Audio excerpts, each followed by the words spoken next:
na akong masisilungan kapag pinaalis mo ko. Nagmamakaawa ako sa'yo kahit ngayon lang. Ilang linggo na po ako nakakaramdam na parang nahihilo eh.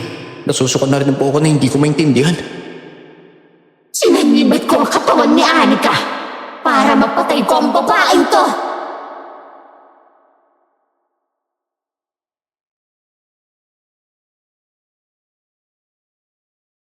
Ano nga bang sukatan para masabi mong isa kang mabuting asawa? Sapat na ba ang ginawa mo ang lahat ng obligasyon bilang asawa para makontento sa'yo ang asawa mo? Para po sa akin, hindi.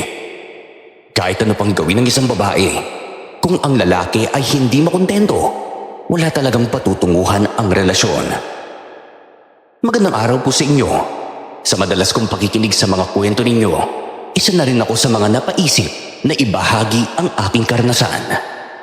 Para maunawaan niyo ang aking kwento, hayaan niyo kong isalaysay ito sa inyo. Ako nga po pala si Lydia, at ito ang aking kwento.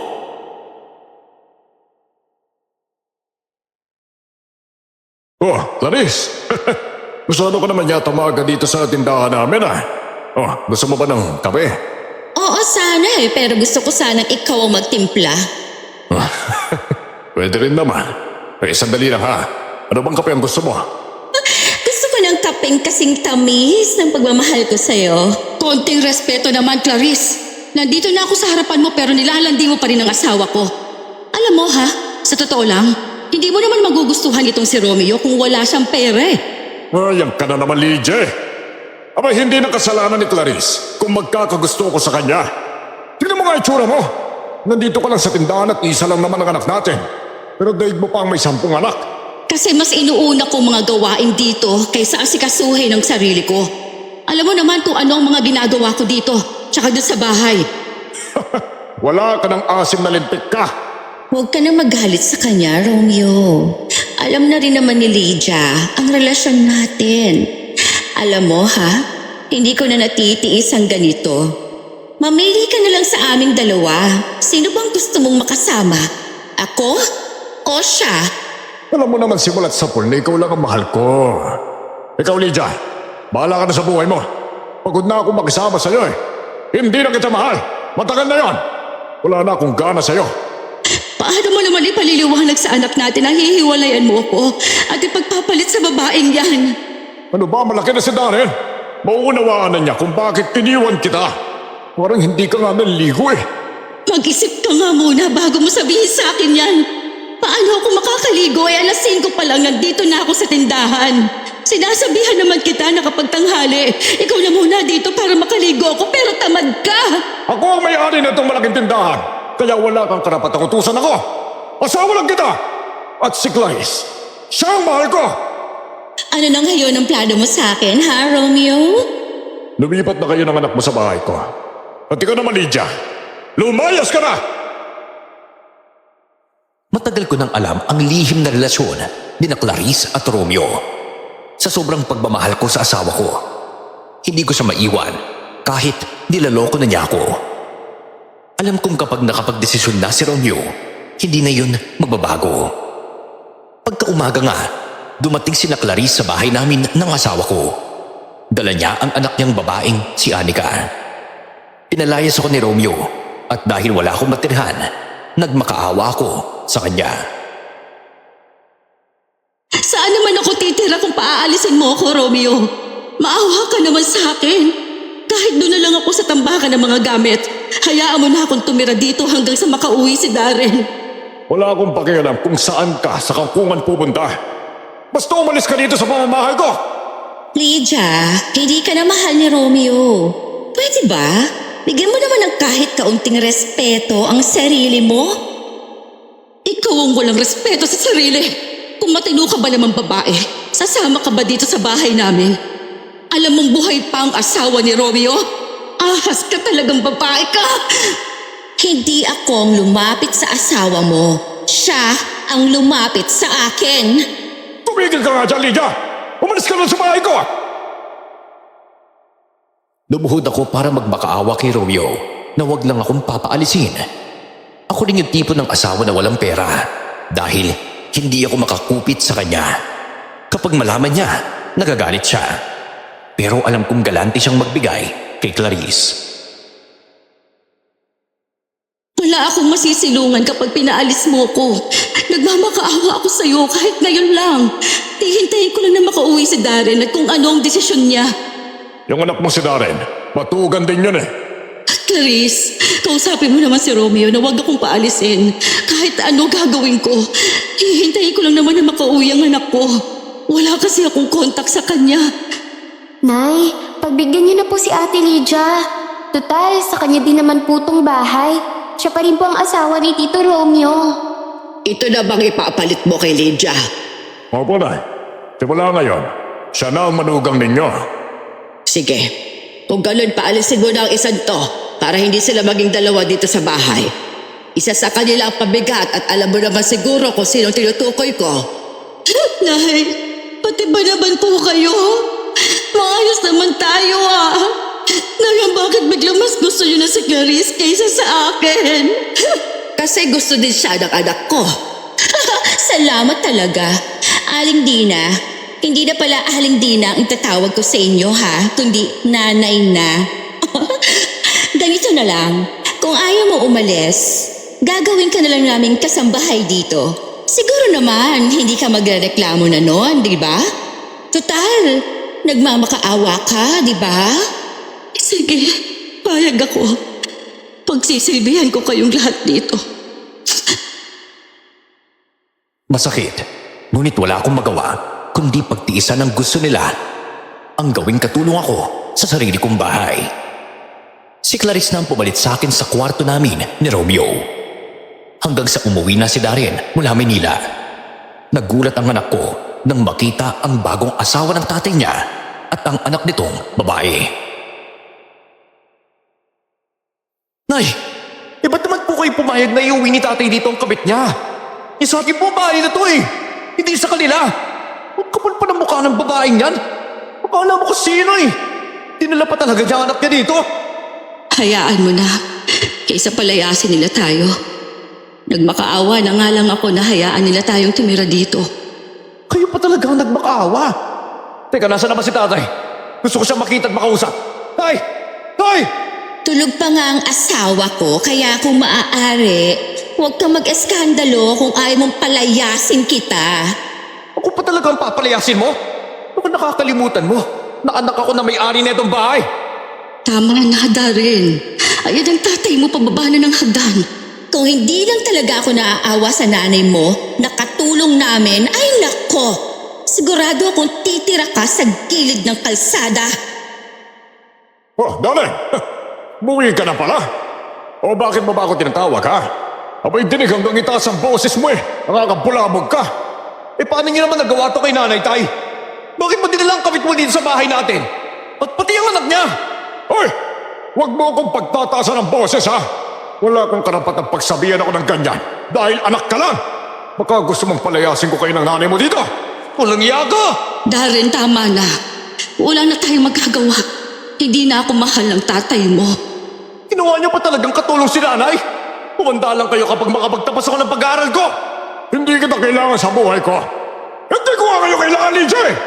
Tara na, Clarice. Pupunta tayo sa mall para mabilhan kita ng mamahaling damit at bag. Ay, gusto ko yan! Anika, sumama ka na sa amin ni Tito Romeo mo. At ikaw naman, Lydia, ligpitin mo ang kinainan namin. Kausapin mo na rin yung anak mo, Sabihan mo kung saan siya lulugar. Tumango na lang ako sa kanya habang hinihila si Darren na galit na galit. Nang makaalis na ang mga ito, biglang bumagsak ang anak ko sa semento.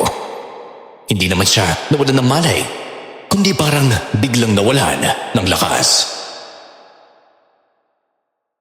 Anak, may problema ba? Ilang linggo na po ako nakakaramdam na parang nahihilo Nasusukan na rin po ako na hindi ko maintindihan. Siguro po, napagod ako sa sobrang pag-aaral. Halos hindi na ako makatulog palagi. Ikaw naman kasi, bakit mo naman binubugbog ang sarili mo sa pag-aaral? Hindi ba yun naman po ang gusto ni tatay? Dati yon, anak, pero ngayon, wala na siyang pakialam sa'yo. Katulong na nga ang tingin nila sa akin. Ang mabuti pa, pagtiisan mo na lang muna ha. Hayaan mo, magiging maayos din ang lahat. Kakausapin ko ang tatay mo na ipatingin ka sa doktor. Nang makabalik galing sa pamimili, sina Romeo at Clarice, kaagad kong hinarang si Romeo para makausap siya tungkol kay Darren. Si Clarice naman, gustong makinig sa usapan namin, kaya wala akong nagawa, kundi hayaan siya. Baka kasi palayasin kami ng anak ko. Si Darren kasi nagreklamo na madalas raw sumasama ang pakiramdam niya. Baka pwede naman na bigyan mo ko ng pera para mapatingnan ko sa doktor ang anak natin. Abay kakagastos ko lang, Lydia, oh. Wala na ako natitirang pera. Hindi na obligasyon ni Romeo kung ano man ang nangyayari sa anak mo. Sa anak ko, natural, may obligasyon siya. Inasawa niya ako eh. Oo nga naman. Tsaka nagtatrabaho ka naman sa amin, di ba? Pwede kitang pahiramin. Pero ibabawas ko na lang sa sahod mo. Oh, Romeo, hindi ba wala ka nang natirang pera dahil binili mo ng lahat sa mga gamit ko? Bukas mo na lang siya pautangin, okay? Yung benta ng tindahan na lang ang ipapahiram mo sa kanya. Ah, oo nga, no? O sige, bukas na lang, Lydia, ha? O tara na, Clarice. Magpahinga na tayo. Sige. Napaluhan na lang ako habang pinagmamasdan silang paakyat sa hagdan. Hirap na hirap pa si Romeo at Clarice sa pagbibitbit ng mga pinamili nila sa mall. Pero pagdating sa anak namin, kahit konting mahalaga, wala siyang maibigay. Sinabi ko naman kay Darren ang tungkol sa kanyang ama na hindi ito magbibigay ng pera. Kaya sobrang nagalit ang anak ko. Alam mo, hindi naman po ganyan si tatay noon eh. Namanipula nata ng babae yun ang utak niya, kaya nagbago ang ugali niya. Hayaan mo. Uutang na lang ako sa kanila ng pera para may pampacheck up ka sa doktor, ha? Huwag na po, nanay. Ilola na lang po ako maghihingi. Wala kang aasahan sa lola mo dahil kumakampi siya sa anak niya. Ano? Oo, simula ngayon, tayo na lang ang magkampihan. Wala na tayong aasahan sa kanila. Mag-aral kang mabuti, ha? Ipapakulam ko talaga ang anak ni Clarice na yan eh. At nang makaganti ako sa kanila. Uy, ano ba yung pinagsasasabi mo? Babawiin ko lang po sa kanila kung anong nararapat para sa ating mag-ina.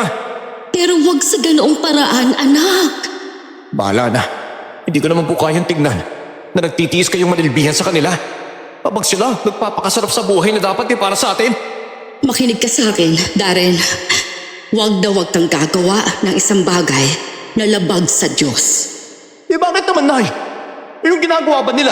Tama po ba yun? Si tatay, napakawalang kwenta niyang tao. Ang kapal talaga ng mukha niya. Iniinsulto niyo po kayo eh.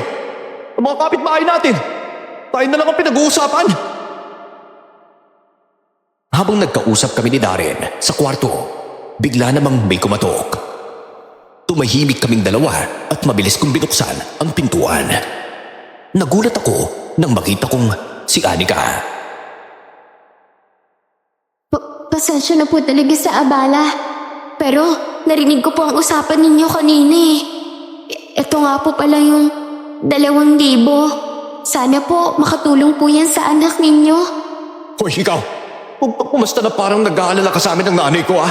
Katulog ka rin ng nanay mong bro kay! Pasensya na po talaga kayo sa nanay ko. Talaga? O baka naman inutusan ka lang niyang magpanggap. Hindi mo ako mauuto. Wala kang pinagkaya ba sa nanay mo?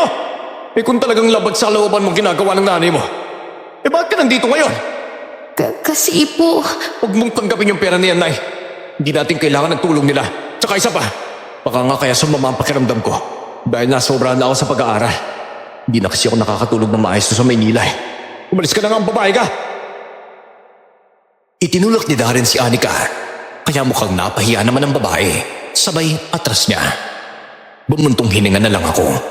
Pagkaumaga nun, maaga akong nagising para maghanda ng kanilang almusal. Naabutan ako ni Nanay Dina sa may kusina na abala sa pagluluto. Bagay na bagay talaga sa'yo ang ginagawa mo. Tingnan mo si Clarice, dahil palagi nagpapaganda, minahal ng anak ko. Noon pa man sinabihan na kitang dapat maglinis ka ng katawan. Ang dumi mo kasing babae. Kung nandito lang po kayo, Nay, para insultuhin ako, mas mabuti pa kung umalis na lang po kayo. Malapit na maluto ang pagkain ninyo. Boto ako kay Clarice para sa anak ko. Kung may hiya ka, Lydia, umalis ka na lang dito sa bahay ng anak ko. Nay, saan naman po ako titira? Saan kami titira ng apo mo? Alam niyo po ba na sobrang nasasaktan na si Darren sa ginagawa ninyo sa amin ngayon? Dapat kayong kakampi namin pero wala. Doon pa kayo pumabor sa bagong asawa ni Romeo. Doon ako sa kung saan ako makikinabang, syempre. Kagaya ni Clarice. Napapakinabagan niya ang pera ng anak ko, kaya nagpauwi na siya dito. Hindi na ako umimik nang may marinig akong yabag papalapit mula sa kusina. Biglang lumapit sa akin si Nanay Dina, sabay tabig niya sa kawaling nilulutuan ko. Bumagsak ang kawali sa sahig, kaya natapon ang kaldereta sa semento. Clarice, tingnan mo to! Itinapon sa sahig ang ulam. Ang tanga mo talagang babae ka! Ano?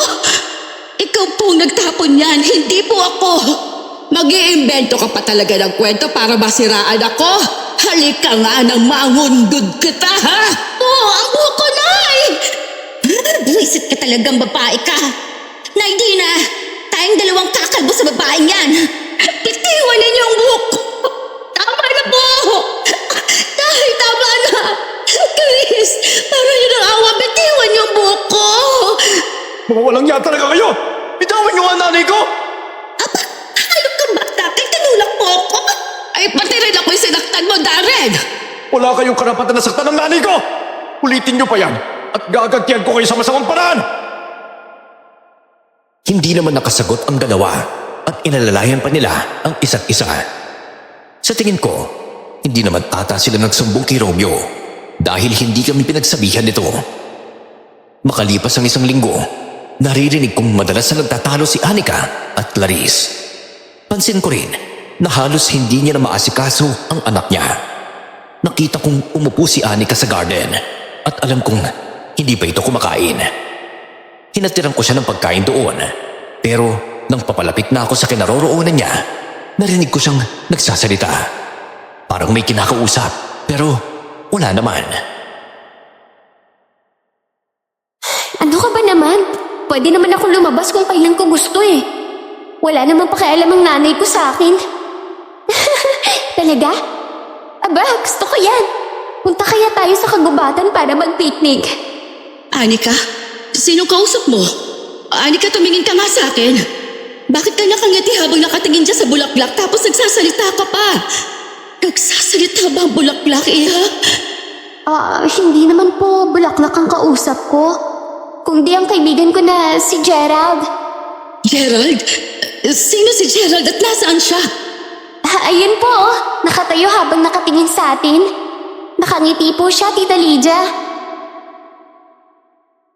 May itinulo siya sa akin sa likuran, pero wala naman akong nakitang tao. Natatakot ako para kay Anika at para na rin sa amin sa mansyon. Sa tingin ko, may kakaibang nangyayari sa kanya. Hinila ko siya papasok ng bahay, pero wala siya sa sarili habang sumusunod sa akin. Hinatid ko siya sa kanyang silid. Kung kanina, ang saya ng mukha niya. Ngayon, napalitan ito ng lungkot at tulala lang siya na nakatingin sa kawalan. Nika! Anika! May problema ka ba, Iha? Nakakatawa talaga si nanay. Mayaman na. Ano ba naman yan, Iha? Natatawa ka nga pero may luhang lumalabas sa mga mata mo. May problema ka ba? Sabihin mo sa akin. Anika, aalis nga pala ako. May pupuntahan kami ni Tito Romeo mo. Baka hindi kami makauwi. Huwag ka nga alis ng bahay. At kung may kailangan ka, tawagin mo lang si Lydia. At ikaw naman, Lydia, ikaw nang bahala sa anak ko. Clarice, para may problema kasi si Anika.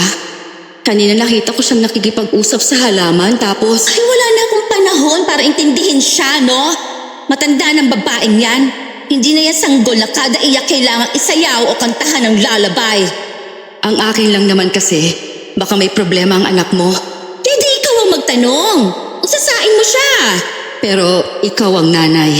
Inaabala mo na ako. Kapag hindi ka pa tumigil sa pangingialam sa buhay namin ng anak ko, aalisin ko na kayo.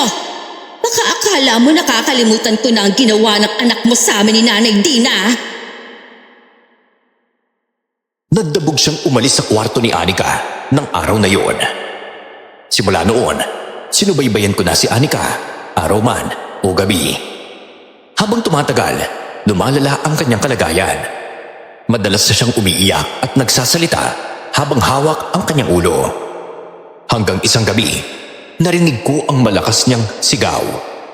Mahimbing na natutulog si Darren, kaya mabilis akong lumabas sa kwarto namin para tingnan ang dalaga sa taas. Anika, ano nangyayari sa'yo? May nakita ako sa kisame. Isang babae. Tumatawa. Kulay puti ang damit. Gusto niya akong dagalan para sakalin. Kaya sumigaw ako. Oh, wala naman ah. Baka naman namamalikmata ka lang.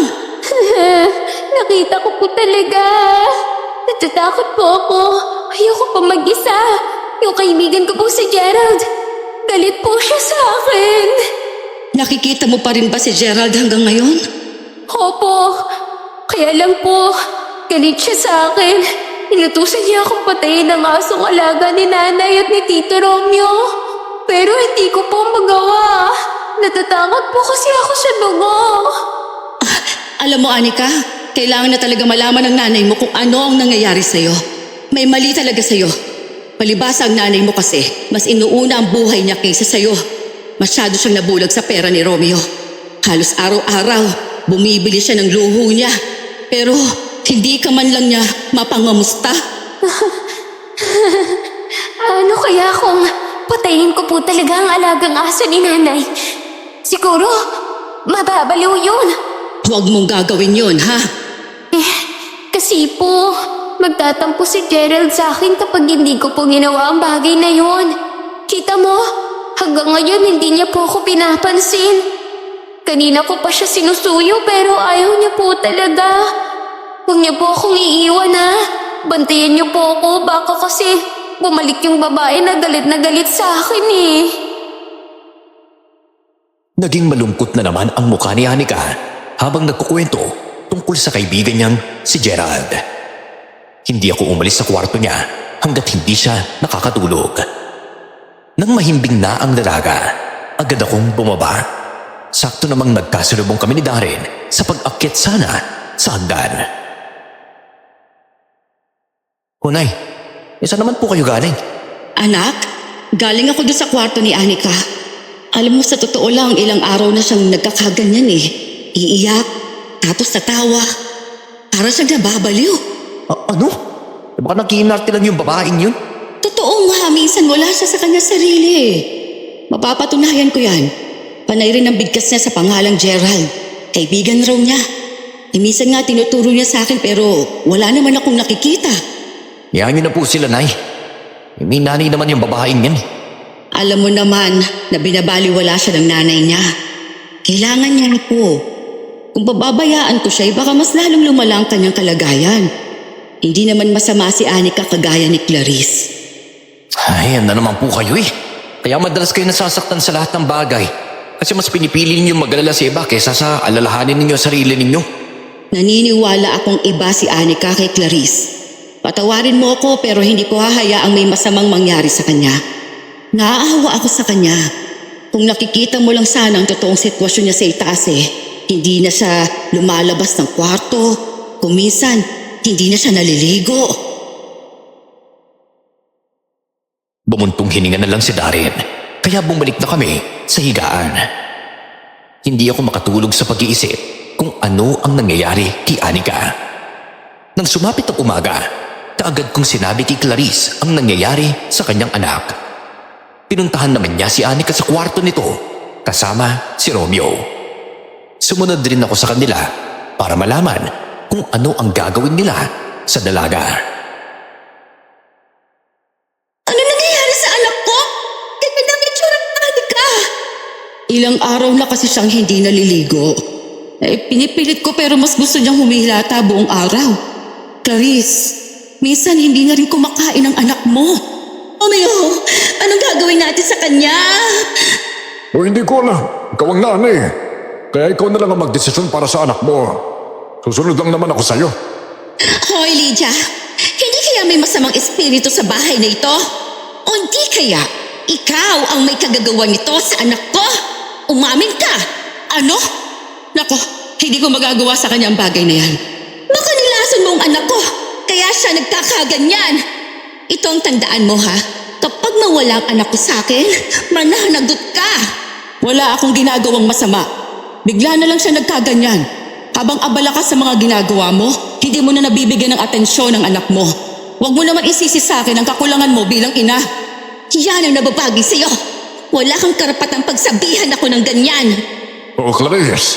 Huwag ka na mo problema dyan. Baka kukulubot lang yung mga balat mo eh. Alam mo, hayaan mo na lang si Anika. Mamaya nag-iinarte lang pala yung batang yan. Si Lydia ginagalit ka lang yan para pumangit ka. Kagaya niya. Pilit namang kumalma si Clarice habang hinahaplos ni Romeo ang kanyang likod. Napahawak na lang ako sa pisngi kong masakit pa sa lakas ng sampal niya. Nauna na akong lumabas sa kwarto ni Anika. Doon, nakita ko si Nanay Dina. Mukhang nag-aabang sa akin. Lagot ka talaga kay Romeo kapag may masamang mangyari sa anak ni Clarice. Gusto mong bumante, pero sa anak ka gumagante. Ano po ba yung sinasabi ninyo? Wala akong kinalaman sa nangyayari kay Anika. Gano'n na ba ang pagkakilala ninyo sa akin, Nay, ha? Ako nga dati, nakilala ko kayong hindi ganyan. Nakasama niyo lang si Clarice sa iisang bubong. Parang nasali na naman kayo ng ugali niya. Umalis na kayo rito ng anak mo. Para kung sakaling babaliw si Anika ay wala kang pananagutan. Wala nang ibang gumawa niyan kundi ikaw lang. O di kaya ang anak mo. Apo ninyo po si Darren. Hindi niyo siya pwedeng pagbintangan ng ganyan. Kung hindi kayo, di sino? Maayos kasama si Clarice sa bahay. Hindi katulad mo na wala nang ibang ginawa kundi isumbong ako kay Romeo. Ewan ko nga po sa inyo. Di magsama-sama po kayo. Hayaan ninyo, kapag nakaipon ako galing sa sweldo ko dito, aalis kami ng anak ko. Magpapakalayo kami kung yan ang gusto ninyo. Ay mas mabuti pa nga. Nakita kong lumabas si Darren sa bahay. May bitbit siyang bote na parang alak, kaya sinundan ko siya. Naabutan ko siya sa may kanto, naninigarilyo, habang tumutungga ng alak. Nag-aalala ko para sa anak ko. Naapektuhan na siya sa nangyari sa amin ng tatay niya. Kaya siguro siya nagkakaganyan. Kaya siya nagbibisyo. Naninigarilyo ka na pala at umiinom ng alak? Nay, bakit naman po kayo nandito? Sinundan kita. Alam mo, maraming tambay na mga adik dito. Baka naman maispatan ka at mabugbog. Bumalik na tayo sa bahay. Itapon mo yung sigarilyo mo at alak. Walang may tutulong yan sa problema natin. Nay, awang-awa po talaga ako sa inyo eh. Kung tapos na sana ako sa pag-aaral eh. Hindi na kailangan tiisin ng ganyang sitwasyon. Kaso lang, 1 taon pa eh. Makakapagtapos ka, kaya huwag ka magbisyo. Nagtitiis nga ako para sa'yo eh.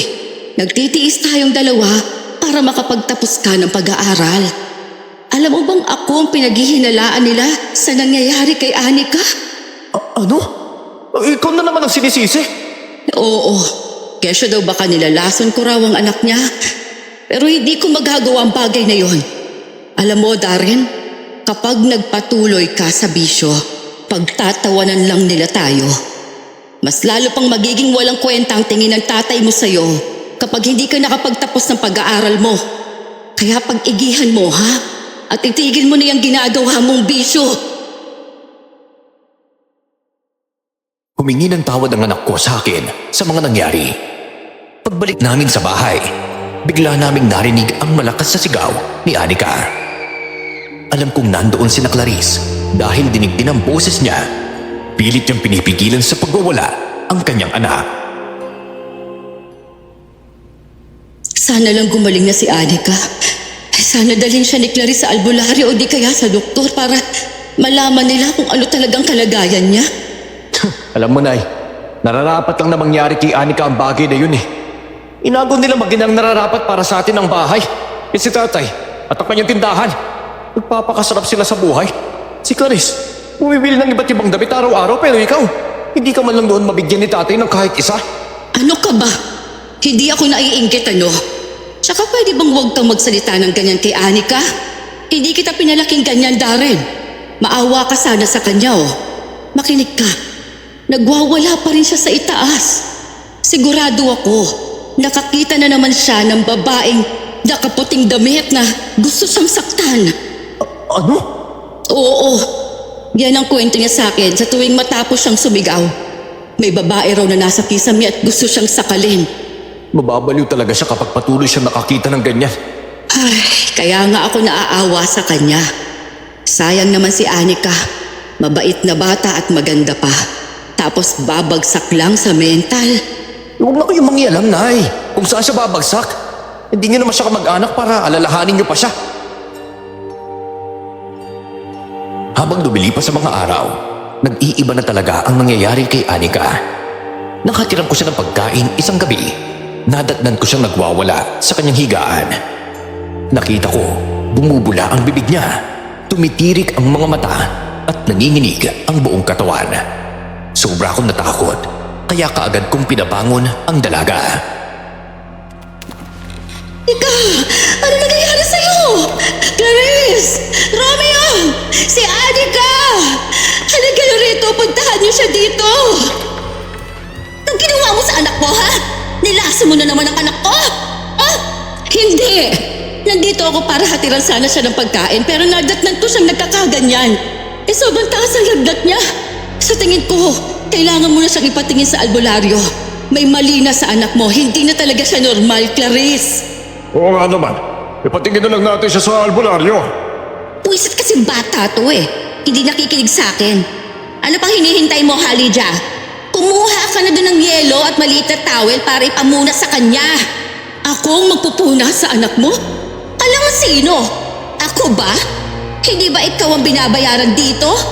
May kailangan pa akong gawin. Siguraduhin mo lang na walang mangyayaring masama sa anak ko. Tila walang pakialam si Clarice sa nangyayari sa kanyang anak. Kunwaring nag-aalala, pero hindi naman totoo. Pakitang tao lang ang lahat.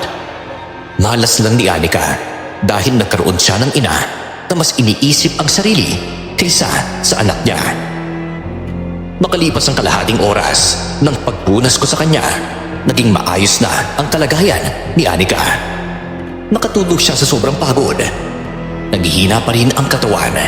Kawawa naman talaga ang bata. Ano bang ginagawa mo riyan, Nay? Umalis na sina Tatay at Clarice eh. Tapos ikaw, dito ka pa rin sa kwarto ng babaeng yan? Pinabayaan siya ng kanyang ina, kaya hindi ko siya pwedeng iwan ng ganun-ganun lang dito. Itigil ka na nga pong pag-aalala sa babaeng yan. Hindi. Darren, aalagaan natin siya. Nay naman eh. Nanay ako, Darren.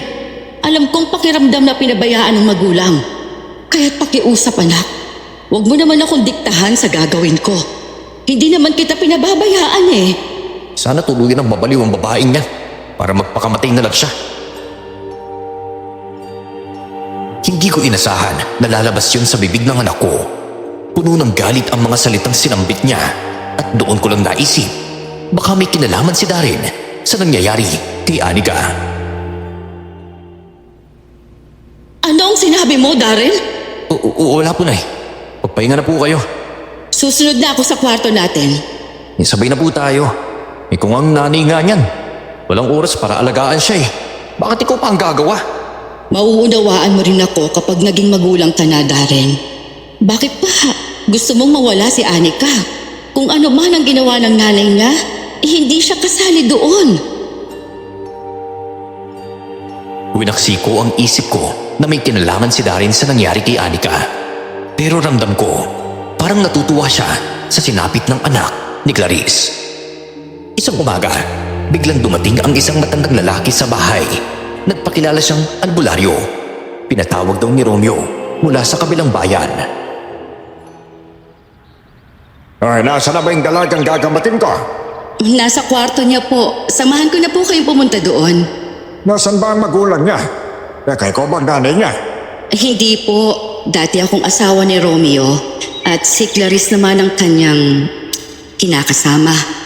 Bale, anak si Anika ni Clarice sa una niyang asawa. Ay, naku, mabuti naman at nakis ninyong magsama sa isang bubong. Kabit at asawa. Nagsasama. Wala rin naman akong magawa. Wala kaming pupuntahan ng anak ko. Kaya't pagtitiisan ko na muna sa ngayon. Nasa kwarto pala nila ang magulang ni Anika. Tatawagin ko na lang mamaya kapag nandoon na kayo sa kwarto ng dalaga. Ay, sige. Ako nga pala si Boboy. Ako naman si Lydia. Kaagad ko siyang hinatid sa kwarto ni Anika. Ang dalaga ay naglalaro ng tissue. Ginagawa niya itong parang pera at pinapasok sa kanyang wallet. Naaawa si Mang Boboy habang pinagmamasdan siya. Tinawag ko na sina Clarice at Romeo para makasaksi sa panggagamot kay Anika. Nagsimula na ang matanda sa kanyang orasyon. May pinalabas siyang mga dahon, insenso at kung ano-ano pang mga haplas sa dalaga. Nako po, hindi ordinaryong sakit ang nangyari kay Anika. Ito ay kakagawan ng isang masamang nilalang. Anong nilalang naman? Ano po ba talaga ang nangyayari kay Anika? Kinulam si Anika. Kinulam siya upang maging baliw. Sino naman ang gumawa ng kulam sa anak ko? Gawin niyo po ang lahat na makakaya po ninyo, ha? Handa ako magbayad ng malaking halaga kapag nagamot po ninyo si Anika. Ay, sige, susubukan ko. Nararamdaman ko na malakas ang kumulam sa kanya. Isa ka manggagamot. Kaya alam kong kaya mong patumbahin ang magkukulam na yan. Kung sino man ang gumawa ng kulam, gawin mo rin ang lahat upang maibalik sa kanyang kulam na ginawa niya kay Anika. Tumango si Mang Boboy sa kanilang dalawa. Nagsimulang magsampit ng orasyon ng matanda upang gamutin si Anika. Pero tila walang talab ang kanyang dasal. Nagtaka rin si Mang Boboy. Parang mayroong humahadlang sa kanya. Isang puwersang ayaw ipaalam kung sino ang mangkukulam. Masyadong malakas ang kulam sa inyong anak. Hindi ko siya kayang gamutin. Anong klaseng manggagamot ka naman kung hindi mo siya kayang gamutin? Peke kang matanda ka! May akala ko ba ikaw na makakatulong upang mapagaling ang anak ko, ha? Pero hindi pala. Kung hindi mo siya magagamot, wala kang matatanggap sa akin kahit isang piso. Hindi ko nga talaga siya kayang gamutin eh. Masyadong malakas ang puwersa ng mangkukula. Teka, ang mabuti pa. Humanap na lang kayo ng ibang albularyo. Ay, mabuti pa nga. Sinayang mo lang ang oras namin. Mag-aayos pa naman ako ng mga mamahaling gamit ko. May alam po ba kayong paraan para magamot si Anika? Kailangan ninyong makahanap ng isa pang mambabarang upang malabanan ang kulam kay Anika. Iyon ang sumpa na kasama ng kulam sa dalaga. Abay, kung wala ka rin lang maitutulong, umalis ka na nga sa bahay namin. Nakakabastos ang ugali lang ipinakita kay Mang Boboy. Naaawa naman ako sa matanda, kaya sinundan ko siya hanggang sa labas para mabigyan ng kahit maliit na halaga ng pera. Pasensya na talaga kayo sa kanila. Ganyan lang po talaga sila. Kaya yata kinulam ang anak ni Clarice dahil napakasalbahe ng nanay. Sana katagumante. Hindi niyo po ba talaga nakita kung sino ang kumulam sa kanya? Dala ko naman ang gamit ni Anika. Pag-aaralan ko sa bahay kung sino ang gumawa ng kulam sa kanya. Hindi ko naman kailangan ng pera nila. Ang gusto ko lang naman ay ang makatulong. Kakailanganin ko ang gabay ng mga anito ko para malaman ko kung saan talaga nagmumula ang kulam. Salamat po ha. O kung may pagkakataon kami na lang po ang bibisita sa inyo doon sa bahay ninyo. Ay, pwede rin naman. Magtanong-tanong ka lang at marami naman ang nakakakilala sa akin doon. O siya, mauna na ako ha. Ingat po kayo. Umalis na ang matandang lalaki ng mga oras na iyon. Maya-maya pa, nagdadabog na lumapit sa akin si Clarice. Kasunod niya si Romeo. Halatang galit pareho. Si Darren nagtataka, kaya lumapit din sa kinaroroonan ko. Ayop ka, Lydia! Ikaw ang kumulam sa anak ko, no? Tanggalin mong kulang sa anak ko kundi ipapapatay kita. Wala akong ginawa sa anak mo. Ikaw lang naman ang may motibong gumanti sa amin, no? Pati ang anak ko, dinamay mo pa. Kumanda ka sa akin. Oras na napatunayan kung ikaw ang mangkukulam, papupugutan talaga kita ng ulo. Ikaw ba talaga ang kumulam sa anak ni Clarissa? O kung hindi ikaw, sino ang itutusan mo mangkulam? Hindi na ako mangkukulam. Hindi ko magagawang bagay na yan kay Anika. Napakabait niyang bata. Umayos nga kayo sa paratang ninyo sa nanay ko. Hindi magkukulam ang nanay ko. Baka marami na kayong naapakan na tao kasi, kaya kinulam ang anak mo. Tumahimik ka. Hindi ikaw ang kausap ko. Ginawa ng nanay mo na baliw ang anak ko. Bawiin mo ang kulang mo sa kanya, Lydia. Kapag hindi gumaling ang anak ko, palalayasin kita. Walang galang na po Wala kayong karapatang palayasin kami ni nanay. Kahit si tatay pa, hindi niya kami mapapalayas, no? Papakasuhan ko kayong dalawa. Kasal si nanay at tatay. At naglabag kayo ng batas. Tinatakot mo ba ako, ha? Hindi! Ba't naman kita tatakutin, ha? Bakit? Natatakot ka ba? Subukan mo lang saktan ng nanay ko ulit. At ako ang makakalaban mo! At tapang mo na! Ano ba pinagmamayabang mo? Natatay kita! At asawa mo si nanay! Hindi ba dapat ikaw mismo ang nagtatanggol sa asawa mo? Napakawalang kwenta mong tao! Napaiyak na lang ako sa harapan nila. Mariin kong itinanggi na hindi ako ang nangkulam kay Anika. Pero habang nagsasalita ako, biglang dumating si Nanay Dina at masama ang tingin niya sa akin. Kawawa na ba si Anika? Pati inosenteng bata ay dinamay mo pa sa galit mo. Hindi ka na naawa kay Anika. Hindi talaga ako ang nangkulam sa kanya, Nay. Kilala mo ako. Hindi ko magagawa manakit ang kapwa ko tao. Pati ba naman po kayo, Lola? Bigyan din ng pagkakakilala niyo sa nanay ko? Ay bakit? Hindi ba? Lumabas na ang tunay na kulay ng nanay mo ngayon. Ang akala ko pa naman mabait ka, pero hindi pala. Plastic kang babae. Hoy! May dugo ka palang mangkukulam, kaya nararapat na naiwan ka ng anak ko. Hindi kanyo nga yan! Gawan na lang natin ang paraan kung paano malalaman kung sino ang tunay na magkukulang. Itong tatandaan mo, Clarice. Kapag hindi kayo umalis ang anak mo, mababaliw na siya hanggang kailan? Pakiramdam ko, ang sama-sama ko ng tao. Ako na ang inabuso. Ako na ang niloko. Pero sa akin pa rin ibinabalik ang lahat ng sisi. Kung hindi lang dahil sa anak ko, matagal na akong naglayas at tumira na lang sa gilid ng kalsada. Huwag na po kayong umiyak, Nay. Inosente naman po kayo Nagsasayang lang kayo ng luha niyo sa kanila. Alam mo bang nasasaktan ako na sobra? Napakamartir kong babae. Kahit ganito na ang ginagawa ng tatay mo sa akin, hindi pa rin ako umaalis. Umalis na nga lang kasi tayo. Para hindi na tayo masisi sa mga kamalasan nangyayari sa kanila. Kapag umalis tayo, mas lalo na lang iisipin na may kinalaman tayo sa nangyari. Isa pa, naaawa ako kay Anika. Baka may masamang mangyari sa kanya kapag iniwan natin siya sa nanay niya.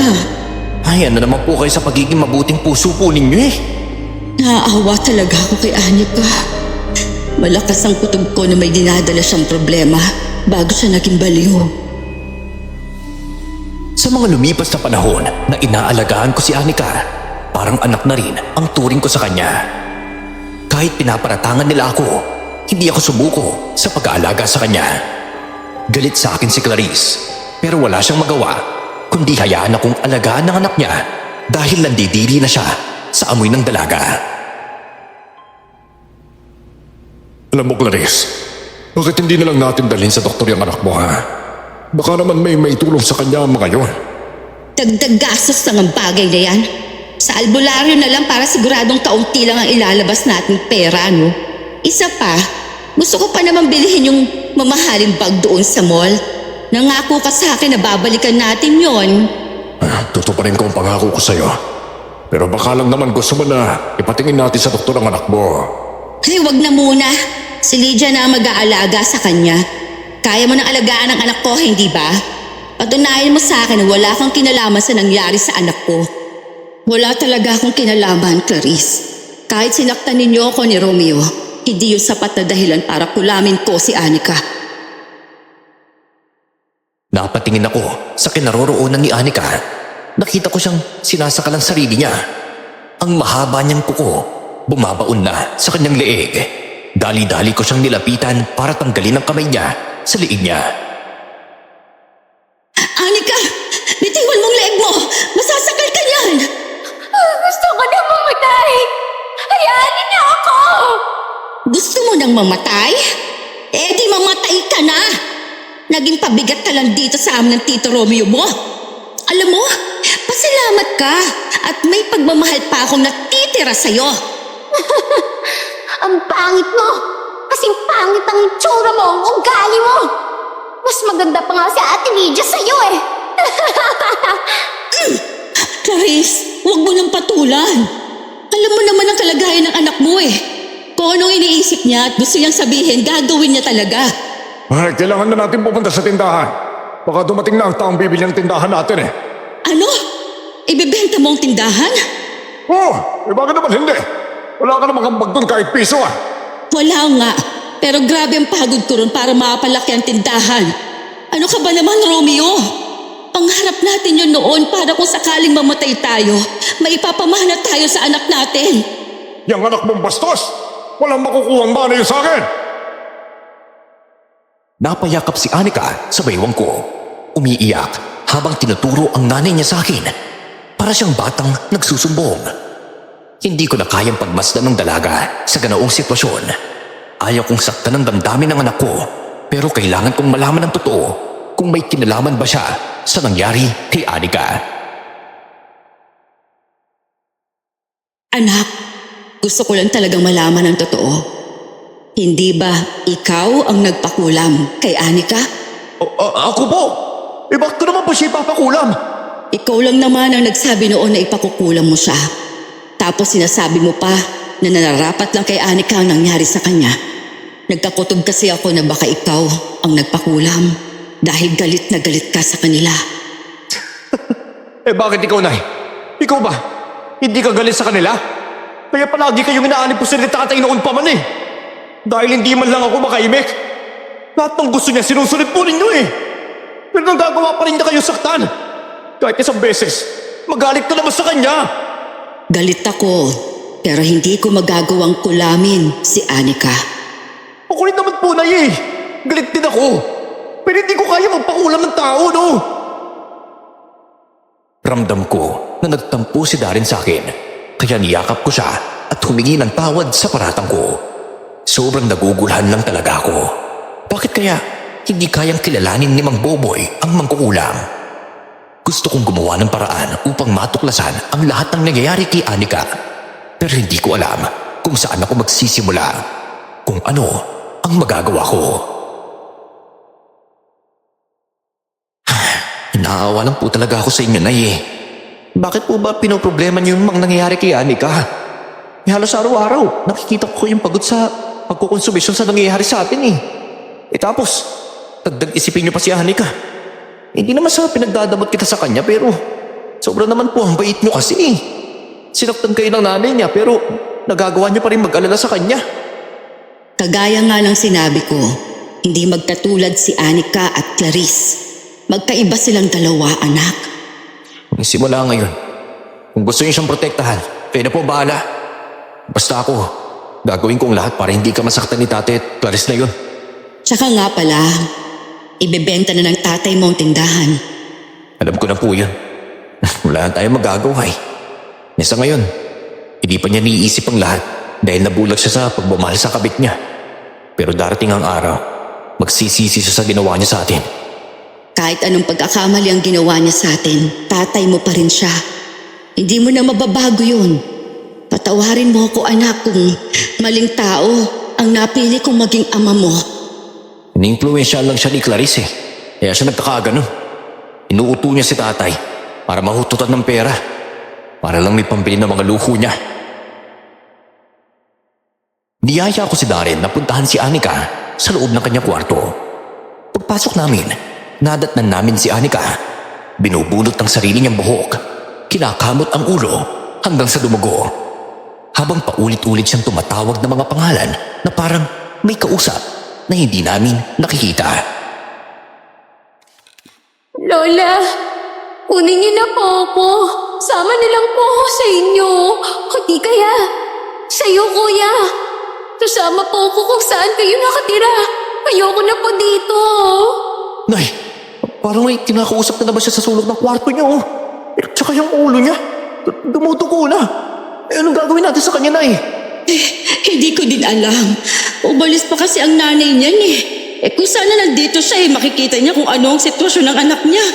Tulungan mo kong talian ang kamay niya para hindi niya maubos sa kakasabunot ang buhok niya. Baka naman naging masama na naman tayo sa paningin ng nanay niya, ah. Naku, nasa na kayang lula at kuya niya? Kapag nakauwi si Clarice, tatalungin natin siya tungkol sa mga bagay na yan. Ano pong gagawin niyo sa akin? Huwag niyo po akong sasaktan. Anika, hindi ka namin sasaktan ha. Kailangan lang namin talian ka para hindi mo saktan ang sarili mo ha. Ayoko! Pakawalan niyo nga ako! Grabe, ang baho mo namang babahay ka. Ay, naku, mabuti pa, Nay. Paliguan mo na kaya si Anika. Sobrang tapang ng putok ng babaeng to eh. Oh, putok? May baril po ba ako? Wala. Basta huwag ka nang pumalak para hindi ka masaktan. Parang bata kong umasta si Anika, kaya inutunan lang namin siya ni Darren. Pero minsan, hindi talaga siya nagpapauto. Gusto kasi niyang masunod kung ano ang gusto niya. May mga sandaling nakatulala lang siya, tapos biglang tatawa. At maya-maya ay iiyak habang may sinasambit na mga pangalan. Hanggang kailan kaya magkakaganyan si Anika? Gagaling pa kaya ang batang yan? Kung kinulam lang talaga siya, may pag-asa pa siyang gumaling. Pero kung sa lahi na talaga nila ang baliw, baka wala ng pag-asa, Nay. Bakit kasi hindi na lang si Clarice ang naging ganyan? Total siya naman ito may ginagawang mali. Ay walang konsensyang babaeng yun. Mas inuuna pa niyang gawin ang mga luho niya kaysa asikasuhin ang anak niya. Palibhasa kasi, na ilang nakahawak ng pere, kaya nagkakaganyan. Sinabi mo pa. Noon pa man, alam ko na kung anong gusto niya sa tatay mo. Hindi naman talaga niya mahal ang tatay mo eh. Pera lang ang habol niya. No, balang araw. Pagigising din si dati sa lahat ng ginagawa niya ngayon. Mawawala muna ang lahat bago niya maisip ang maling pinatulan niya ang babaeng yun. Nang magkaroon ako ng pagkakataon na makausap si Clarice, sinabi ko sa kanya ang lahat patungkol sa mga pangalan na binibigkas ni Anika. Kita ko sa mukha niya ang takot. Parang may alam siya, pero pinilit niya itong itago. Kahit siya, halatang natigilan at natakot nang malaman ang lahat. Matagal nang patay ang lola at ang kuya niya. No? Sabi pa nga niya, sasama na lang daw siya kung saan sila naroroon. Ang mabuti ko sigurong gawin, ipasok na lang sa mental yang si Anika. Hindi mo lang ba susubukang dalhin siya ulit sa ibang albularyo? Sa tingin ko, nasa dugo talaga ng tatay niya ang pagiging baliw, kaya siyang nagmana. Kaya mo na yan. Isa pa, Lydia. Marami pa akong gustong gawin sa buhay ko. Magiging sagaba lang si Anika sa mga plano ko. Hindi ako nakasagot ng mga sandaling yon. Nang nagkaroon kami ng pagkakataon na mailabas si Anika sa bahay, kinausap ko si Darren na samahan niya akong pumunta sa kabilang bayan. Balak kong dalhin si Anika kay Mang Boboy sa huling pagkakataon na baka sakaling matulungan pa siya. Pumayag naman si Darren at siya na ang umalalay kay Anika habang palabas kami ng bahay. Aalis po ba tayo? Sama natin ang kaibigan ko. Alam niyo po bang marami akong kaibigan sa kwarto ko? Ano ba? Wala kang kaibigan dun, oh. Guni-guni mo lang ang lahat ng yun.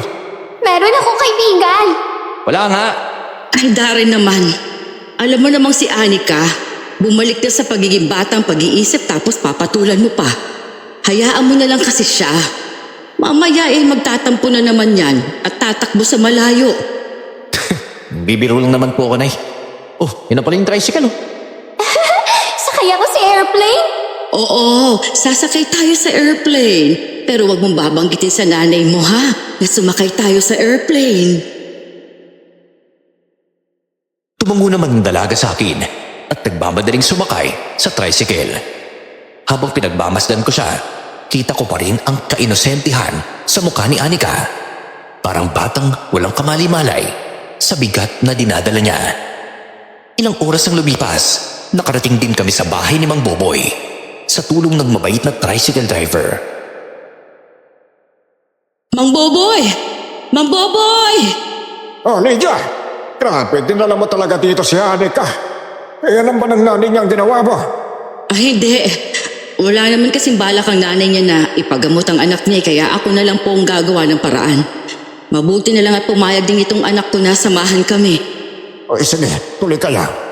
Alam mo pinag-aralan ko talaga kung anong nangyayari kay Anika eh. Napag-alaman ko na ang mangkukulam ay isang babae. Abay, napakalakas niya. Nakatalikod siya kaya hindi ko makita yung mukha niya eh. May ginagawa siyang ritual para mapigilan ng mga manggagamot na makilala siya. Sabi ko na sa inyo, nanay eh. Wala talaga akong kinalaman sa nangyari kay Anika. Bakit? Pinagbintangan mo ang anak mo na at kinulaman talaga. Kasi ba naman, madalas niyang sinasabi na ipakukulam niya ang mag-ina. Tapos, parang nakikita ko rin na gusto niya ang nangyayari kay Anika. Wala akong sapat na kakayahan para tulungan si Anika. Hindi ko kayang sanggain ang kapangyarihan ng mangkukulam eh. Alam mo, malakas ang kutob ko. Sinaunang ritual ang ginagamit niya. Pero sa pagkakaalam ko ang mga sinaunang ritual, noon pa binasag ng mga babaylan eh. Kung ganon, ano kaya ang makakatulong kay Anika para bumaling siya? Nagbabalak na kasi ang nanay niya na ipadala siya sa mental hospital. Ay naku, kawawa naman yung batang yan. Malas siya sa ina. Kaya pala siya pinagpalit ng nanay niya sa sarili nitong kaligayahan eh. Kaya nga po bagay na bagay talaga sila ng tatay ko eh. Mga walang puwintang tao. Ito na lang ang maibibigay ko ha. Paamuyin mo si Anika na itong lagis para kumalma siya at makatulog. Maraming salamat po, Mang Buboy. Siya nga pala. Ang mangkukulam ay ang babaeng may maiksi at makulot na buhok. Napaisip ako kung sino nga ba ang babaeng may maiksi at kulot na buhok na nakilala ko. Pero kahit anong pilit ko, wala akong maalala. Umalis na kami sa bahay ni Mang Boboy at nagpa siya ng umuwi.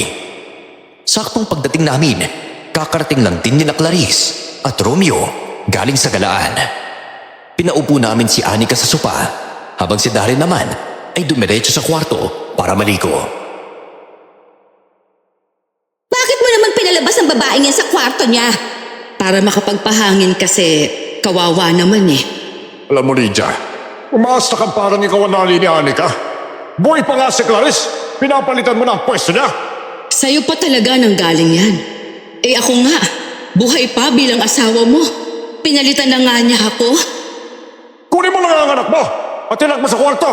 Mamaya maubos pa niyang sirahin ang mamahaling gamit natin eh. Ayokong lumapit sa kanya. Ang baho-baho na niya at nakakatakot na, no? Ikaw nang magdala sa kanya doon sa kwarto, Lydia. Total, ikaw naman na nagpalabas sa kanya. Oo, ako nang bahala. Anika, tama na yan, ha? Nasugatan ka na ng vase. Umakyat na tayo. Gaganti ako! Gaganti ako! Ayoko makinig sa mga drama niya, Lydia, okay? Iakyat mo na yan sa taas. Kailangan ko pang ayusin ang mga pinamili kong gamit. Kahit ayaw sumama sa akin ni Hanika, hinila ko siya papasok sa kanyang kwarto. Humiga naman siya, kaya pinaamoy ko sa kanya ang mabangong halimuyak na binigay ni Mang Boboy. Kaagad siyang nakatulog, kaya iniwan ko na siya sa taas. Makalipas ang ilang oras na ng hapunan. Hinatiran ko si Anika ng pagkain sa kwarto. Pero bigla akong kinabahan nang makita kong wala siya roon. Mabilis akong bumaba para hanapin siya. Nakahinga lang ako ng maluwag nang makita ko siyang nasa likod ng bahay. Pero bigla akong natigilan. May hawak siyang buhok, makulot, maiksi, at sinasabunutan niya. Anika, uy, bakit ka nandito? Paano ka nakababa nang hindi ko alam? Ikaw talaga. Sana hindi ka nalang bumaba dahil baka mapano ka pa. Nanay! Nanay! Yung nanay mo, baka nagpapahinga na. Si nanay! Huwag ka mag-alala. Hanggat may magagawa ako, hindi ko hahayaang dalhin ka niya sa mental hospital. Kaya, akin na yung wig na hawak mo. Tingnan mo nakalbo na sa kasasabunot mo. O Nay, pinalabas mo ba yan sa kwarto niya? Ay nako, baka mamaya malinti ka na naman po kayo kay Clarice eh. Hindi ko nga alam na lumabas siya. Nawawala siya, tinanap ko siya. Mabuti na lang at dito lang din sa likod ng bahay nagpunta. At hindi niya naisipang umalis. Ay, tulungan ko na po kayong mabalik siya sa kwarto niya. Ayoko! Dito lang ako! Hayaan na muna natin siya. Baka kasi magwala kapag pinilit natin. Darren, tingnan mo to. Kanino kaya itong wig? Baka nga sa nanay nga niya. Ewan ko, pero kailan pa gumamit ng wig si Clarice? Ay, ang mabuti pa, gagawan ko ng paraan upang matuklasan ng lahat. Huwag naman sana maging totoo ang hinala ko na siya mismo ang kumulam sa kanyang sariling anak. Nang napakalaman na namin si Anika, binuhat nga siya ni Darren pabalik sa kanyang silid. Pagkatapos siyang kumain, pinaamoy ko ulit ang langis na galing kay Mang Boboy para makatulog siya kaagad. Pagkababa namin ni Darren, nadatnan ko si Clarice sa kusina, umiinom ng gatas na parang walang nangyari. Doon ko naisip na isagawa ang plano ko upang malaman kung totoo bang wig ang buhok niya o hindi. Dahan-dahan akong lumapit sa kanya at bigla ko siyang sinabunutan. Kailangan kong malaman kung totoo ang buhok mo. Siraulo ka ba? Natural hindi peke itong buhok ko. Lintik ka. Gagantihan kita sa ginawa mo sa akin. O sige, magsabunutan tayong dalawa. Alam mo, matagal na ako nagtitimpi sa'yo. Kung hindi lang dahil sa anak mo, binuhusan ko na ng mainit na tubig at ng pagbumukha mo. Ano ba? Itigil nyo nga yan! Tama na! Tama na! Pagsabihan mo itong nanay mo, ha? Hindi ko siya inaano pero sinabunutan niya ako. Hoy! Ba't nakakarinig ako ng ingay sa taas? Teka, ano nangyayari dito? Ay, kasi Romeo, itong asawa mo, sinabunutan na ba naman ako? Ang sabi niya sa akin, kakalbuhin niya ako para iwanan mo ko at babalik ka sa kanya. Sinaktan mo ang asawa ko, Lydia! Oy, teka, mawalang galang na po! Tay, sinali po ang asawa ninyo! Inuubos mo talaga ang pasensya ko! Alam mo, dapat lang kayo magpasalamat dahil napapakinabangan ko kayo dito. Abay kung hindi lang nagkaganyan ng anak ni Clarice, wala nayasin ko na kayo eh! O hindi pa nayasin ninyo! At nang maghibas kayo sa rehas pareho! Ay, wag mo na siyang patulan, Romeo. Ang mabuti pa, magpahingan lang tayong dalawa. Napahilamos na lang ako ng mga kamay sa mukha, dala ng inis at pagsisisi sa kapalpakan na nagawa ko. Si Darren naman, tahimik lang na lumapit at mahinahong inaayos ang buhok ko. Para bang sinasabi niyang ayos lang ang lahat kahit pareho na kaming pagod sa gulo ng buhay. Ayos lang yan, Nay. At least, napatunayan na natin na hindi siya gumagamit ng wig. Diyos ko, akala ko talaga'y peke ang buhok niya. O di kaya'y nagpapalit-palit siya ng wig. Nay, may pagtatapat po ako sa inyo alam niyo po ba kung bakit hindi natin madalas nakikita si Lola Dina dito? Kasi madalas siyang umaalis eh. Naninibago ka ba, anak? Ako hindi. Ang alam ko, may kubo nga si Nanay Dina sa kagubatan. Minsan dun siya natutulog, minsan naman dito sa bahay. Kada gabi ko po siya nakikita umaalis eh. Hindi ko lang sinabi dahil ayaw kong isipin na makukulam si Lola. Bakit mo naman sinasabing mangkukulam ang lola mo? Sinundan ko po kasi siya ng isang beses. Nakita ko siya sa kubo niya. Nagsasagawa ng ritual habang bubulong. Use my power to break her mind. Ganun po yung sinasabi po niya. Sigurado ka ba? Opo. Kanina nang paakyat ako para maghatid ng pagkain kay Anika. Ayun, nakita ko na naman siyang umalis na naman. At kapag umaalis po si Lola, doon nagsisisigaw si Anika na natatakot o kaya sinasaktan ng sarili niya. Sundan natin ang lola mo. Darren! Nagmadali kaming pinuntahan ang kubo ni Nanay Dina ng gabing yun. Natatakot ako at kinakabahan. Ang alam ko, pabor si Nanay Dina sa paghihiwalay namin ni Romeo. Kung nagawa niya ang bagay na yun, may malalim siyang dahilan. Nang makarating na kami sa kubo, buong lakas kong itinulak ang pintuan. Hanggang sa ako na nga mismo ang nakakita. Si Nanay Dina nagsasamba sa itim na rebulto. Ang nasa harap ng rebulto ay litrato ni Anika na nakangiti.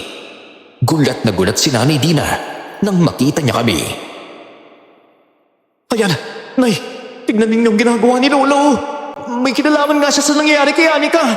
Nay, anong ginagawa niyo? Kayo pa lang nang kukulam kay Anika? Pero bakit? Umalis na kayo at huwag na ninyong gagambalain pang ginagawa ko. Malapit na ninyong mabawi ang lahat ng sa inyong dalawa. Gusto naming mabawi ang lahat, pero hindi sa ganitong paraan. At ano na naman ang gagawin mo, Lydia? Gagamitin mo na naman ang kabutihan mo. Taba nga si Darren, humihina ka kasi inuuna mong maging mabuti.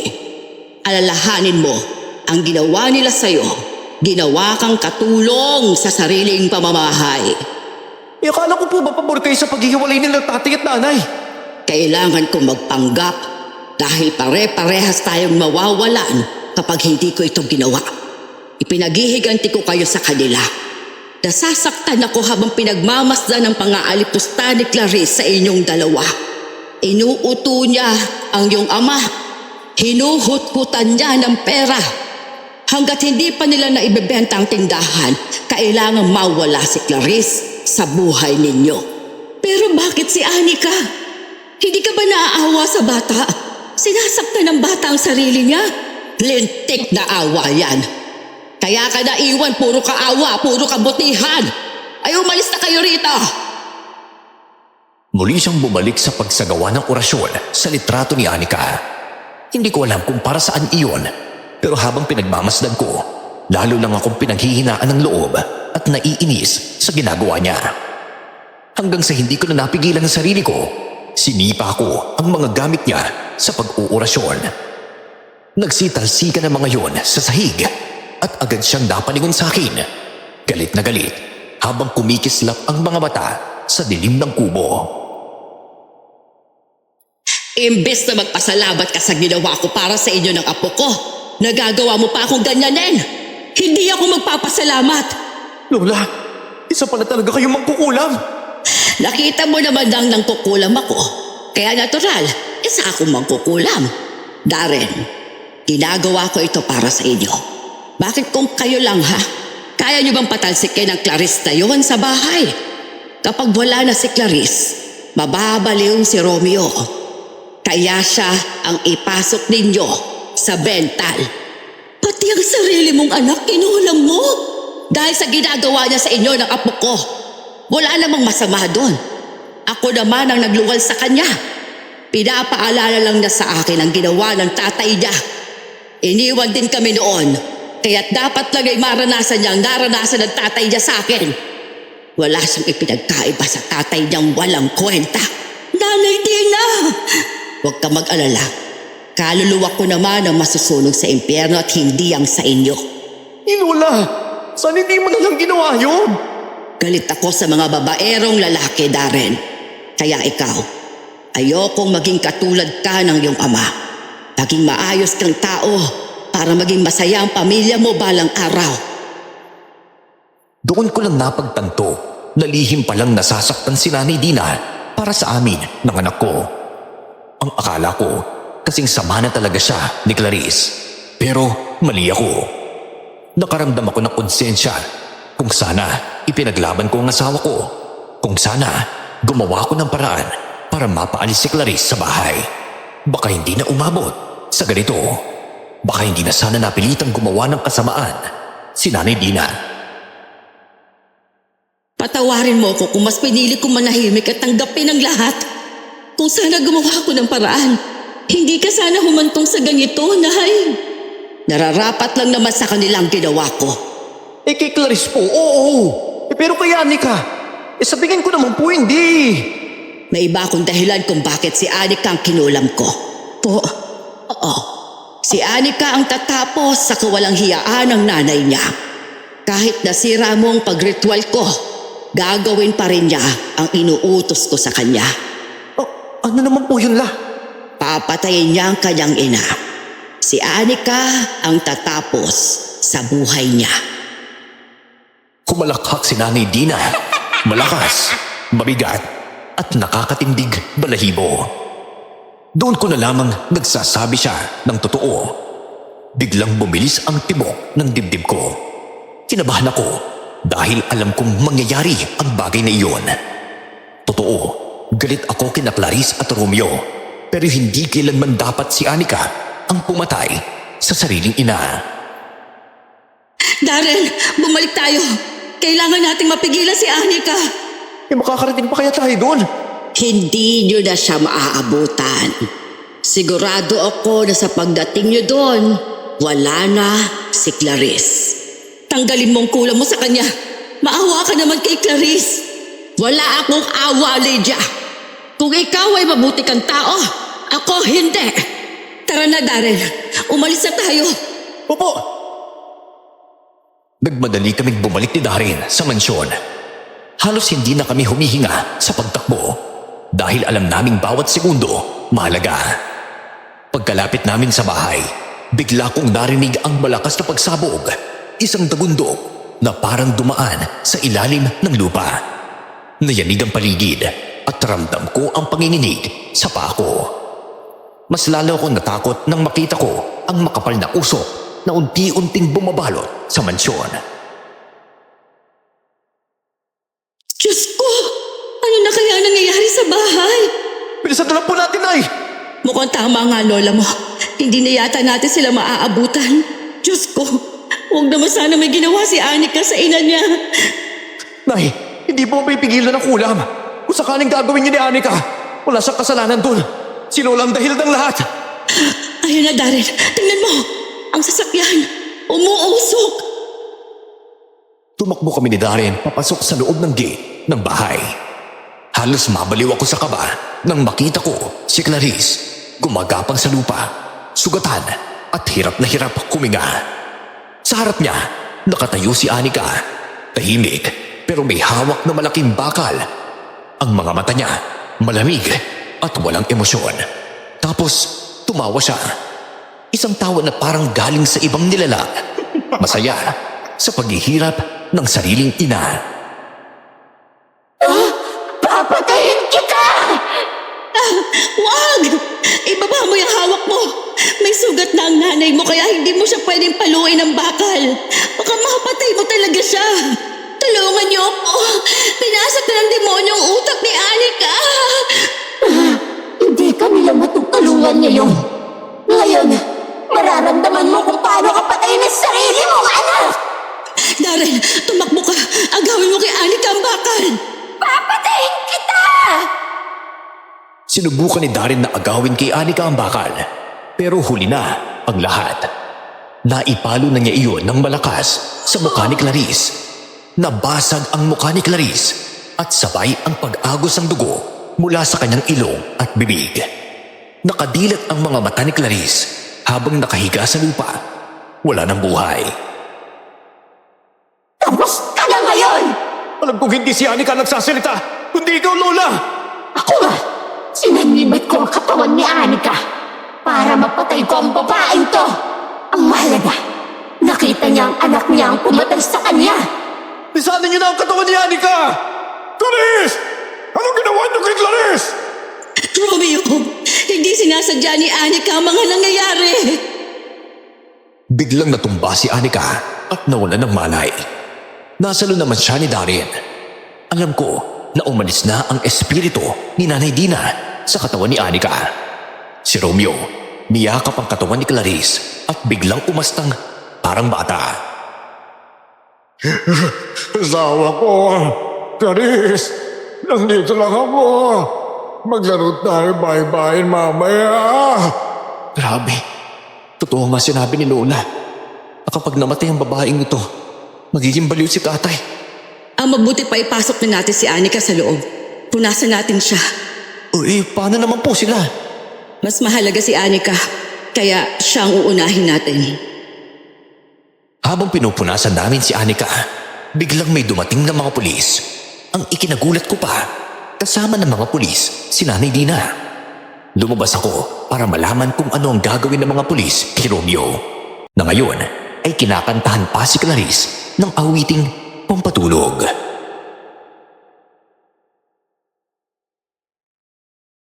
Ayan na ang anak ko. Ay, Diyos ko.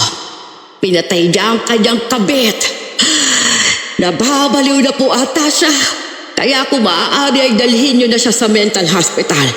Baka masaktan niya pa kami rito sa bahay. Hinali niyo talaga ang lahat ng bagay na ito. Tumahimik ka. Nakikipag-usap pa ako sa kanila. Pumasok ka na sa loob at asikasuhin si Anika. Teka, saan niyo ako dadalhin? Maglalaro ba tayo? Isasama ko ang asawa ko, si Clarice! Romeo, anak. Alam kong magiging mabuti ang kalagayan mo doon, ha? Huwag kang mag-alala. Bibisitahin ka namin ni Lydia doon. Ang tunay mong asawa. Dinala na ng mga pulis si Romeo at kinuha ang bangkay ni Clarice. Naiwan kami ni Nanay Dina. Narinig kong huminga siya ng malalim, sabay tingin sa akin. Kung minsan, kailangan nating pumatay para makabawi, Lydia.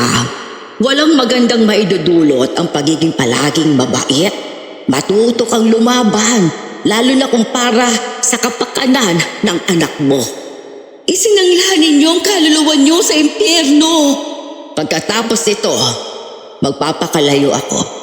Kailanman ay hindi na ako magpapakita sa inyo. Mahal ko ang apo ko, kaya ako nagawa ang bagay na ito. Ang gusto ko lang naman, makita ko kayong maayos at mabawi ang bahay at tindahan.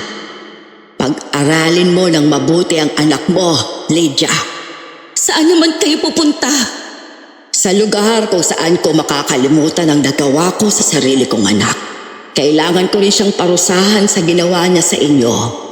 Mas matimbang ang pagmamahal ko sa apo ko kaysa sa sarili kong anak. Nay, hindi ko pwedeng pabayaan si Anika. Alam ko naman yon. Kung sakali magtanong siya kapag gumaling na siya, sabihin mong nadisgrasya ang kanyang ina. Ayokong kamuwian niya ako kapag nalaman niya ang nagawa ko. Opo. Niyakap ako ni Nanay, tapos mabilis siyang umalis. Alam ko na mahal niya kami ng aking anak. Simula noon, hindi na siya bumalik sa bahay. Wala na rin ang kanyang mga gamit na pangkulam sa ubo niya. Wala na rin kaming balita tungkol sa kanya. At si Anika, unti-unting gumaling. Inasa na kaya si Lola, no? Bakit hindi man lang siya nagpakita sa atin ngayon? Ang sabi niya sa akin, magpapakalayo muna siya. Sana dumating ang araw na bumalik siya para makita mo. Anak, nabawi na natin ang lahat. Pero bakit parang hindi ka masaya? Sino ba naman na magiging masaya? Napuno ako ng galit kay tatay at sa kabit niya. Pero ngayon parang nagsisisi na ako. Isa rin ako sa dahilan kung bakit nagawa ni Lola ang bagay na yun. Ay, tama ka. Sa sobrang pagmamahal niya sa atin, kinulam niya ang kanyang sariling anak at ang kabit ng anak niya. Ay si Anika nga pala, Nay. Baka kailangan niya na makakausap ngayon. Puntahan niya po siya. Ako naman po, kailangan kong puntahan ng tindahan at harapin ang mga taong nakausap ni tatay. Naiatras na yung pagbebenta ng tindahan. Sige, anak. Nakaupo si Anika sa garden. Nagmumuni-muni. Kinaplos ko ang kanyang balikat. Mabilis siyang napalingon sa akin at ngumiti. Sa mga araw na lumipas, unti-unti na siyang umayos. Hindi pa rin buo ang pagbabalik ng dati niyang pag-uugali. Bakit nakatulala ka na naman dyan, ha? May nakikita ka na naman ba? Wala po. Anong iniisip mo? Malungkot po ako. Hindi po ba may nanay ako? Nasaan po siya? At bakit kayo ang nag-aalaga sa akin? Pwede bang huwag ko munang sagutin yung tanong mo? Sa tingin ko kasi, hindi ka pa handang malaman ang lahat. Opo, maraming salamat po pala. Kasi habang wala po ang nanay ko, kayo po ang nandyan para sa akin. Alam kong nasasaktan siya kapag sinabi kong siya mismo ang pumatay sa kanyang ina. Lumipas ang ilang linggo at tuluyang bumalik sa normal si Anika. Kahit siya, hindi makapaniwala nang makita sa salamin ang itsura niya. puno ng kalmot at ang kanyang ulo ay may bahagi ng nalagasan ng buhok. Mahapdi pa rin ang ulo niya sa sugat na naroon. Bakit po ba to nangyari sa akin, Tita Lydia?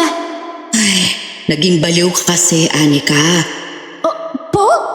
Ano naman po ang sinabi ni nanay? Siya po ba ang naggamot sa akin kaya ako gumaling? Nasaan na po si nanay? Anika, walang ginawa ang nanay mo para gumaling ka. Ang nanay mo, wala na rin kasi namatay siya sa aksidente. Hindi kita pababayaan. Si Romeo, nasa mental din kasi nasiraan siya ng ulo ng mamatay ang nanay mo. Kung ganun, kailangan ko na palang umalis dito. Wala na po si nanay kaya wala na po akong karapatang tumira dito. Siya lang po ang nagpupumilit na sumama ako dito eh. Si nanay, ni kailan, hindi siya naging mabuting ina sa akin. Palagi niya akong sinasaktan. Simula ngayon, wala nang mananakit sa'yo. Alam ko na masakit sa'yo ang nangyari pero hindi na natin pa ibabalik pa ang lahat. Tumango lang siya sa akin at sumang-ayon. Hanggang sa mamatay ako, wala akong balak na ipaalam kay Anika ang tunay na dahilan ng pagkamatay ng kanyang ina. Hinayaan ko siyang magpahinga sa silid at nag-ikot ako sa buong bahay namin. Lumapit sa akin si Darren at niyakap ako ng maigpit. Ay, malungkot ka ba, Nay, kasi wala dito si tatay? Ay, oo naman. Nung hindi ka pa ipinapanganak, sabay naming pinangarap na magkaroon ng ganitong bahay. Masaya pa kami noon kaya lang, unti-unting nagbago ang lahat nung nagkakapera na kami. Natuto na siyang mambabae. Yan dito naman ako Nay. Nakapagdesisyon na ako. Nalilipat na lang ako ng pag-aaral dito para madalas kita makasama. Anak, may itatanong pala ako. Okay lang ba sa'yo kung papag-aralin ko si Anika? Kawawa naman kasi siya.